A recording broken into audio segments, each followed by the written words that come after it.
Hi, Dan Ferris here backstage with Brad Thomas. He just came off stage, gave a great presentation, and let's just ask him a few questions, shall we? Brad, you are an expert's expert in real estate investment trusts.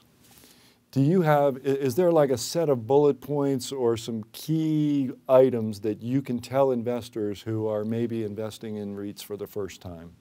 Sure. Well, of course, the primary law, Dan, is that it formed in 1960 by Congress, was that REITs must pay out at least 90% of their taxable income to investors.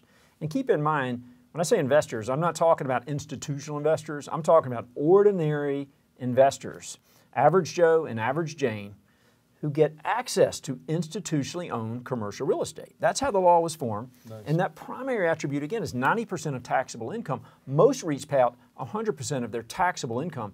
And because of that law, this asset class has higher yields, almost 2 times the yield that you would find for traditional C corporations or other dividend-paying companies. So that's probably the biggest reason that you would own those. And again, diversification.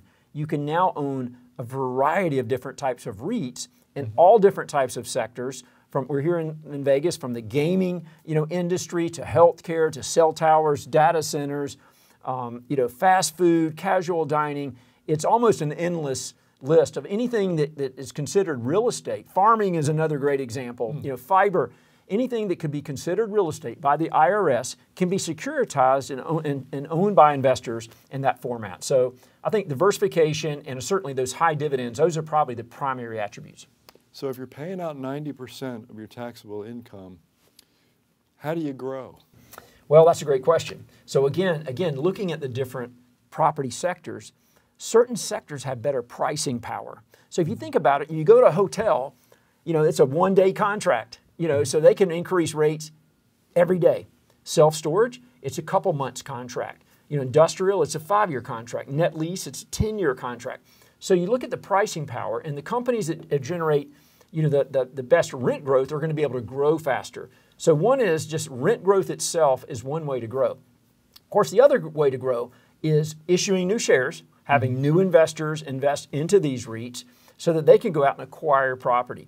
When you think about real estate investing, it's really a spread investing business. The company has a cost of capital, and they take their equity component, their debt component, whatever that blended cost of capital is, and they acquire properties, and hopefully they want to have a higher cost of capital, which is an accretive investment, and they're just going to continue to grow and grow and grow. And of course, as a result of that, these companies are going to be able to generate more dividend growth.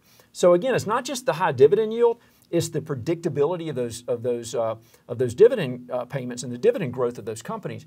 Now I like to tell people this a lot. I know it's a really simple analogy, but you can own shares in Starbucks, which is a C corporation, and you can the company could pay out a dividend. They could not pay out a dividend. It's up to the board whether or not they pay the dividend or not.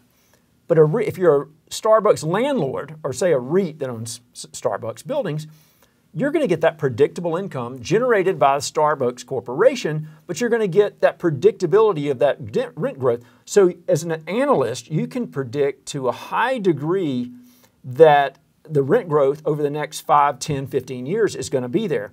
So that's one advantage for a REIT analyst, is we can predict those earnings a lot better than, say, a traditional stock like a Starbucks. Have higher interest rates made life difficult for REITs? Well, Mr. Market thinks so, but that's the misconception. That's the opportunity, Dan. Right now we're seeing some pretty wide discounts. Now REITs have come up rallied a little bit with this first rate cut, but again, it's sentiment driven.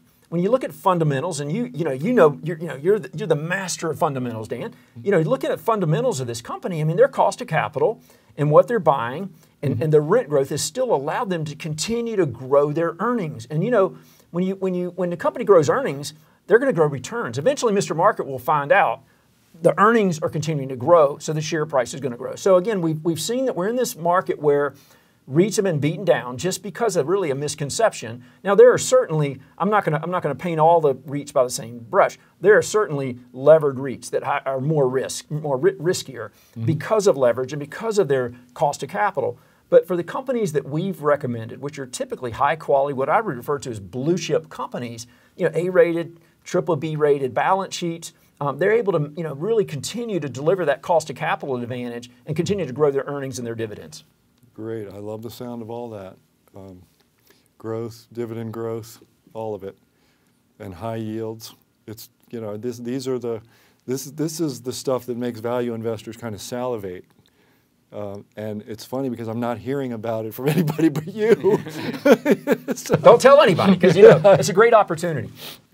It is. All right. Well, thanks for talking with us, Brad. Really exciting stuff, and I hope to hear a lot more about it in the future. Sounds good. Thank you.